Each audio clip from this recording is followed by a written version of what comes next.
আর মনে রাখতে হবে এই বিশাল রাম মূর্তি এবং সনাতন ধর্মীয় কমপ্লেক্সটি তৈরি হচ্ছে সেই রংপুর ডিভিশনে। আসসালামু আলাইকুম। বাংলাদেশের গোয়েন্দা সংস্থা যারা আছে এদের উচিত এই গেল কয়েক বছরে যারা আছে এদের উচিত গলায় দড়ি দিয়ে মারা যাওয়া। আমি হাসিনার সময় হাসিনা তো ইচ্ছা করেই করতো, হাসিনার পরে যারা ছিল ডিজিএফআই, এনএসআই, পুলিশের বিভিন্ন গোয়েন্দা সংস্থা যারা আছে, রাজনীতিবিদ, এদের এদের সবার বাংলাদেশের এদের গলায় দড়ি দিয়ে মারা যাওয়া উচিত। আমি পিনাকি দাদা এই রংপুরের গাইবান্ধার এটার পলাশবাড়ির রাম মন্দিরের কথা যখন ভিডিওটা লিঙ্কটা আমার পাঠানোর পরে আমি একটু পরে লিঙ্কে ঢোকার পরে দেখি এটা দেখে আমি বিশ্বাস করতে পারছিলাম না। আমি মনে করছিলাম যে বোধহয় এটা এআই দিয়ে বোধহয় বানানো। এই দেশের রাজনীতিবিদ, এই দেশের ধর্মীয় নেতা, এই দেশের সাংবাদিক, গোয়েন্দা সংস্থা কোথায় আছে? তাদের চোখের সামনে দিয়ে ভাই আপনারা সারা দিন পূজা করেন, আপনারা মূর্তি বানান, আপনারা মন্দির বানান, আমাদের কোনো সমস্যা নেই। বাংলাদেশের এই বাংলা, বিহার, উড়িষ্যা, এখনো পর্যন্ত কলকাতাতে আপনি খুঁজে দেখেন তো রাম মন্দির আছে কিনা এরকম একটা। এই পুরো বাংলা, বিহার, উড়িষ্যার বৃহৎ বাংলা যেটা, আপনি খুঁজে দেখেন তো যে কোন জায়গায় ওইদিকে আপনি আসামে যান, মণিপুরে যান, নাগাল্যান্ডে যান, কোন দিকে আছে আমাকে বলেন। রাম মন্দির কেন বানাইতে হবে? এটার পেছনে একটা বিশাল আকারের পরিকল্পনা ভারতের ছিল। সবার আগে প্রশ্ন হলো যে যেই ব্যক্তি আলু পটল বিক্রি করা এক ব্যক্তি ভ্যানে করে যে সবজি বিক্রি করত, সে হঠাৎ করে এরকম বিশাল মন্দিরের তার কাছ থেকে টাকার হিসাব নিতে হবে যে সে টাকা কোথায় পাইল। এরপরে আস্তে আস্তে যাইতে হবে গোয়েন্দা সংস্থার যে কিভাবে হইলো, কারা ফান্ডিং করলো, কেন ফান্ডিং করলো, এটার পেছনে কি। আপনাদের নিশ্চয়ই মনে আছে যে ভারতে এক রাম মন্দিরের কথা বলে তারপরে তারা অযোধ্যাতে একটা মসজিদ ভেঙে ফেললো এবং সেইখানে সবশেষ তারা মন্দির বানিয়েই ছাড়লো।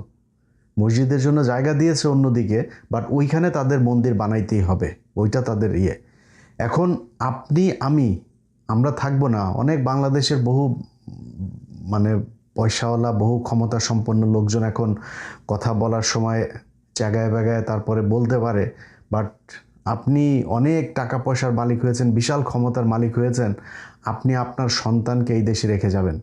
আজ থেকে 50 বছর, আজ থেকে 100 বছর, 200 বছর পরে বলবে যে এটা হচ্ছে গিয়ে রামের পুণ্যভূমি, এই দেশ পুরোটাই আমাদের দিয়ে দাও। একজন হিন্দু নেতা, তার বক্তব্য শোনার পরে শরীরের প্রতিটা লোম দাঁড়িয়ে গিয়েছে। বক্তব্যটা শোনেন। রাম মূর্তি কতটুকু হবে, কত ইঞ্চি হবে, সেটা ঠিক করবে দেশের হিন্দুরা। তোরা ঠিক করার কে? রাম মন্দির দেখা গেল কি দেখা গেল না? তোরা যদি রাম মন্দিরকে ভয় পাস, তোরা প্রয়োজনে পলাশ বাইতে যাস না, তোরা প্রয়োজন বোধে গাইবান্ধা থেকে অন্য জেলায় চলে যা। রাম মন্দির প্রতিষ্ঠা হবে, এই বাংলাদেশে রাম মন্দির প্রতিষ্ঠা কেউ ঠেকাতে পারবে না। বাংলাদেশে এমন কোনো শক্তি নাই যে রাম মন্দির প্রতিষ্ঠা ঠেকায়। রাম মন্দির আপনারা প্রতিষ্ঠা করেছেন, রাম মন্দির হবে এবং আগের চাইতে অনেক সুন্দরভাবে রাম মন্দির হবে, সারা বাংলাদেশের লোক সেখানে যাবে। আজকের এই ছাত্র এবং ছাত্র যুবদেরকে আমি ধন্যবাদ জানাই। অল্প সময়ের মধ্যে একটি প্রতিবাদ তারা করেছে, প্রতিবাদের সূচনা তারা আজকে করেছে এবং ঘোষণা দিয়েছে যতদিন পর্যন্ত পলাশবাড়ীতে রাম মন্দির নির্মাণ না হবে ততদিন পর্যন্ত এই ছাত্র জনতা সারা বাংলাদেশে আন্দোলন করবে। যেহেতু তারা ঘোষণা দিয়েছে, আমি এই দেশের হিন্দু ছাত্র এবং যুবদেরকে চিনি, যেহেতু তারা ঘোষণা দিয়েছে, তারা এই ঘোষণার ফল না পাওয়া পর্যন্ত ঘরে ফিরবে না, এটা আমার বিশ্বাস। চিন্তা করেন, বাংলাদেশে বসা বাংলাদেশের 92% মানুষকে বলে এই দেশ থেকে তাদেরকে চলে যেতে হবে তাদের রাম মন্দির বানানোর জন্য। এই গেল কয়েকদিনে, এই এক সপ্তাহের ভেতরে কয়েকটা মিছিল তারা বের করেছে। সেই মিছিলগুলোর ভেতরে তাদের যেই দেশীয় অস্ত্রপাতি, কোমরে আরও ভেতরে, প্যান্টের ভেতরে কী ছিল সেটা তো জানি না, উপরে যা তারা দেখিয়েছে ত্রিশূল মিশুল এগুলো দিয়ে, তারপরে যেইভাবে রাস্তায় তারা অস্ত্রের ঝনঝনানি দেখিয়েছে, বিশ্বাস করতে কঠিন হচ্ছে এখনও তারেক রহমান ক্ষমতায় না শেখ হাসিনা ক্ষমতায়। যদি নাকি মনে করেন ভারতীয় দালালদেরকে এইভাবে সুযোগ দিবেন, আমরা কিন্তু বিএনপির ব্যাপারে আমি তো একদম নিশ্চুপি হয়ে গিয়েছি। কারণ বিএনপির কি আমি আগের ভিডিওতে বলেছি যে বিএনপির ব্যাপারে আমাদের আমার ব্যক্তিগতভাবে আমি পজিটিভ অনেক কিছু দেখেছি যে কাজগুলো হচ্ছে, বিশেষ করে ভারতের সাথে, তারপরে পাকিস্তান, চীন, টার্কি, ইউএসএ, এইসব দেশের সাথে বিভিন্ন চুক্তি, বিভিন্ন দেশের পররাষ্ট্রমন্ত্রীরা আসা, ভারতের সাথে পুশিন নিয়ে সীমান্তে যে উত্তেজনা, এসব সব কিছু মিলায় আমি মনে করছি যে বিএনপি সরকার এই দেশের মানুষ যা চায় তারা তাই করতে যাচ্ছে। এই কারণে আমরা কিন্তু চুপ হয়ে আছি। কিন্তু আপনারা যদি মনে করেন যে এইভাবে তাদের আস্ফালন করতে দিবেন, তাহলে কিন্তু আমরা মনে করব অন্য কিছু। এখনও কিন্তু আপনারা মানে আমাদের পর্যবেক্ষণের ভেতরে আছেন, এখনও ফাইনাল কোনো রেজাল্ট আমরা পাইনি। অতএব আপনাদেরকে সিদ্ধান্ত নিতে হবে, এরা এইভাবে প্রকাশ্যে এই দেশের আইন না মেনে তারপরে তারা বলবে যে একটা ধরে মুসলমান ধর, তাদেরকে এই কর সেই কর, এই ধরনের প্রকাশ্যে মিছিল করেছে তারা। শুনেন মিছিলের সে ভাষাগুলো।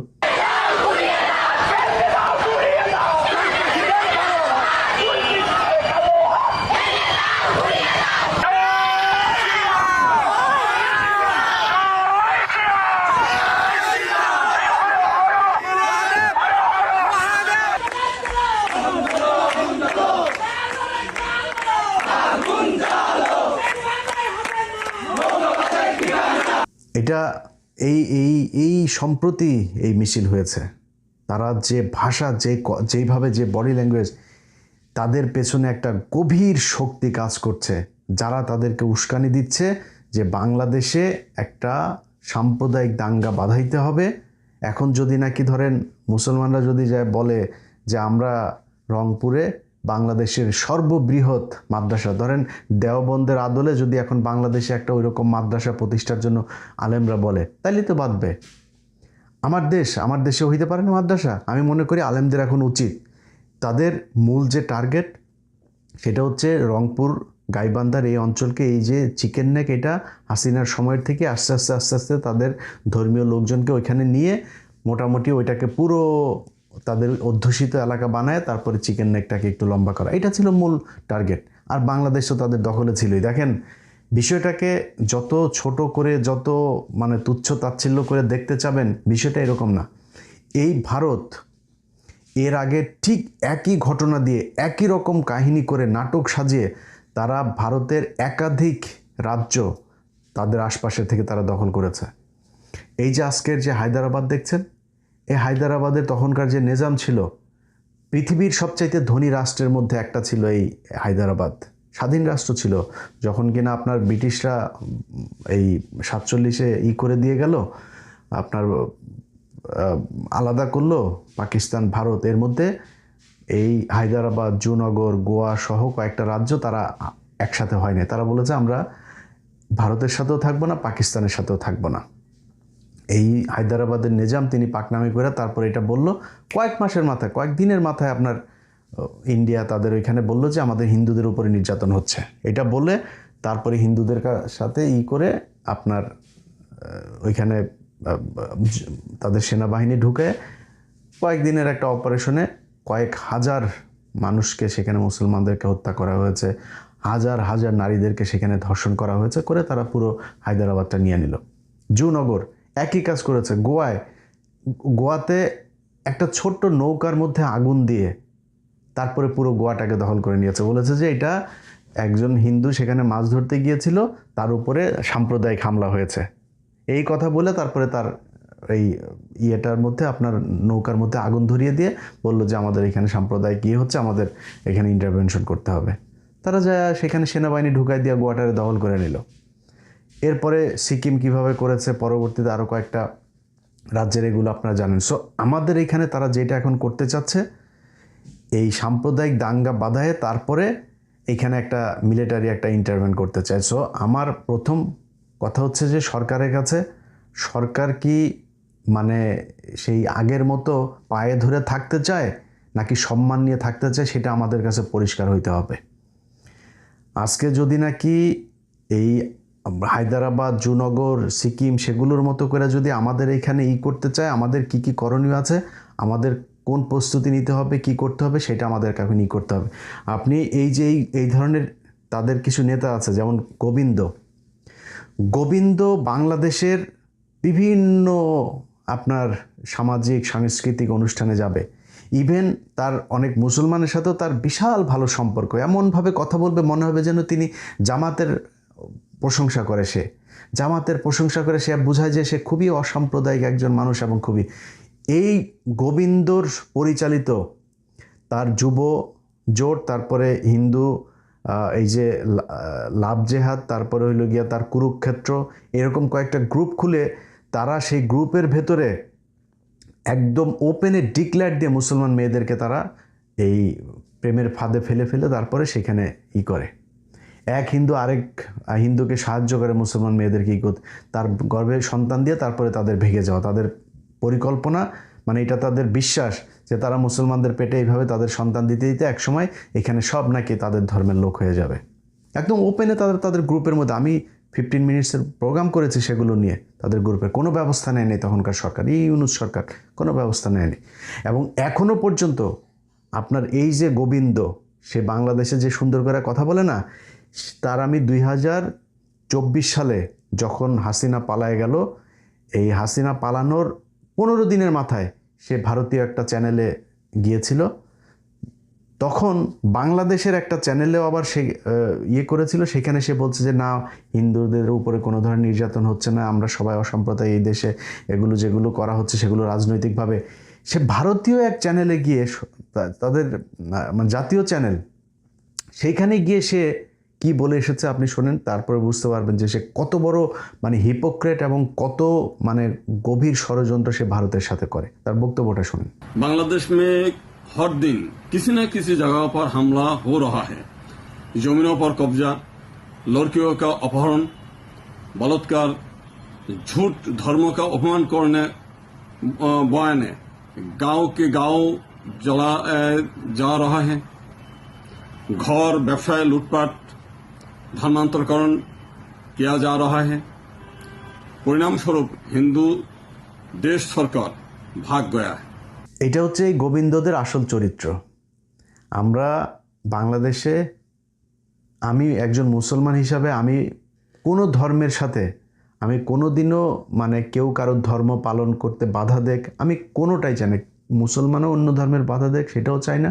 আমি খুবই লিবারেল একজন মানে ধর্মীয় মানুষ। সো আমি যেটা মনে করি যে এই বাংলাদেশে যেসব হিন্দুরা আছে আমরা তাদেরকে রেসপেক্ট করি, তারা ধর্ম পালন করবে আমরা সেটাতে রেসপেক্ট করি।